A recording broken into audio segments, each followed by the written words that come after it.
বাংলাদেশ জাতীয়তাবাদী দল কক্সবাজার পৌর শহরের 12 নম্বর ওয়ার্ড কলাতলী দক্ষিণ শাখার 1 নম্বর ইউনিটে 51 সদস্যের নতুন কমিটি ঘোষণা করা হয়েছে।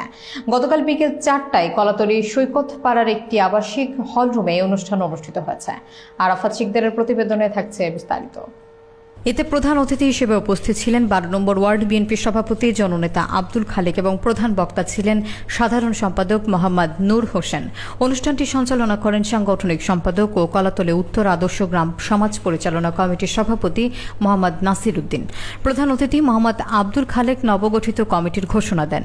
কমিটিতে মোহাম্মদ ইসমাইল সভাপতি, মোহাম্মদ আব্দুর রহিম সাধারণ সম্পাদক এবং মোহাম্মদ আরজু সাংগঠনিক সম্পাদক নির্বাচিত হন।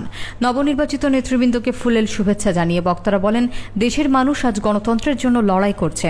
তারা বেগম খালেদা জিয়া এবং তারেক রহমানের নেতৃত্বে একটি নিরপেক্ষ নির্বাচন চায়। বক্তারা অভিযোগ করে বলেন, গত 16 বছর ধরে বর্তমান সরকারের নিপীড়নের শিকার হয়েছেন তারা। ঘরবাড়ি ভাঙচুর এবং নির্যাতন সহ্য করেছেন ধৈর্যের সাথে। সমাপ্ত বক্তব্যে নেতারা স্বৈরাচারের বিরুদ্ধে রুখে দাঁড়ানোর অঙ্গীকার ব্যক্ত করেন। বিএনপির আদর্শ নিয়ে আমি গঠন হয়েছি।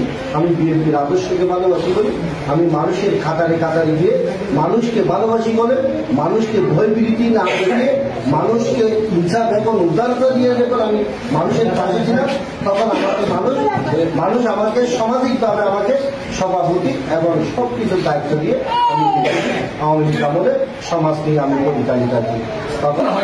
কারণ 15, 16, 17, 18 বছর যে তত্ত্বাবধায়ক সরকার চলছে, যা তারা করে গেছে, যেটা তৈরি করে গেছে, সেটা ভেঙে তছনছ হয়ে গেছে। দেখেন, আমরা 17 বছর তাদের সাথে আন্দোলন করেছি। বাংলাদেশ